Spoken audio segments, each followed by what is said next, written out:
When we're making our Keith Haring pop art inspired posters, we're going to be using complementary colors for the background paper and whatever objects we put in the foreground.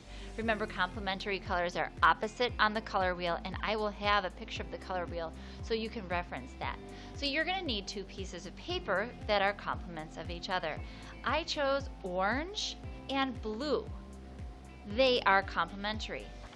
I might like orange and green together, but they are not complementary colors, so we're not going to use those this time. We're going to use orange and blue, or purple and yellow, etc., as you wish. Then what I'm going to decide is what's going to be my background paper. I think I'm going to use the orange for my background that I'm going to be using my Sharpie on. And then this blue paper is where I'm going to need to decide from the stencils that I provided, or you can always do your own designs too. I'm going to decide that I think I might do some kind of theme about people holding up love or something like that. Now I have to decide, do I want to do it this way or this way? I'm not sure. I think I'm going to go this way.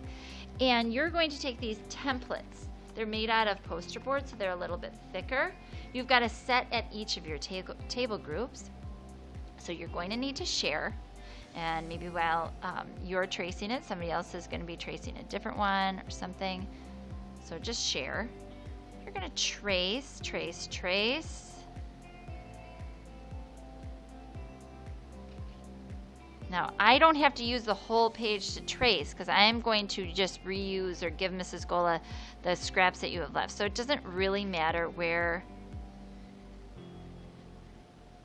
I put these things unless I have like two figures touching or something like that. And then you're going to simply cut out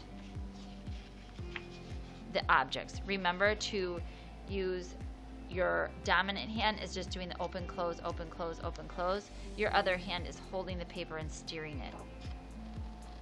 Keeping your blade away from you. Please cut out. You can't really see this very well. I've got these. I'm just making this so you can see it better. Sort of that figure and that heart.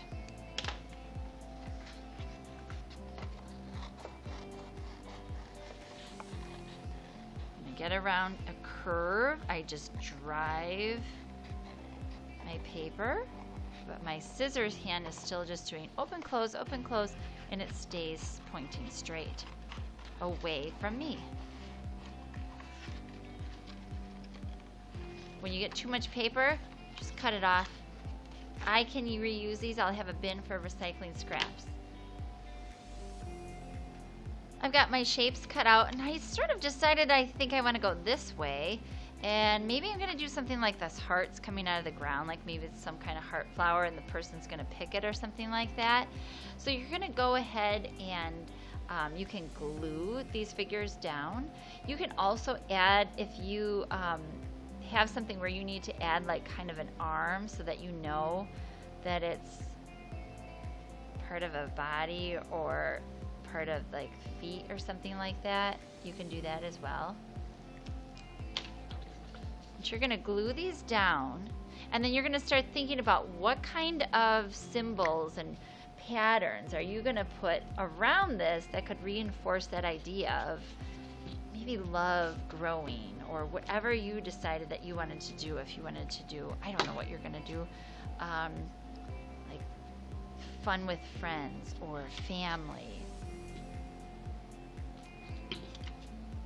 So I'm going to leave that there. And I'm going to work on a whiteboard, and you can do the same too, to think about some things that I definitely know I want to do. Like maybe I know I've got this figure here, and this heart. And I really want to make these like gestural lines around the heart, like we saw in some of Keith Haring's work. Maybe I want to make like a stem. Maybe I'm going to use things like circles, dash for patterns in the background. Maybe I'm going to use a chain of hearts. Maybe I want to even divide this space up. This is sort of, you can use this as your planning sheet. Maybe I'm going to make like a little bunch of stick people holding hands. That's going to remind me of that idea too. Maybe I'm going to make zigzags or lines. Sketch out your ideas on your dry erase board, then you can easily translate them onto your background paper using a Sharpie marker. And we'll be using two sizes, a thick one and a thin one. Can't wait to see what you come up with.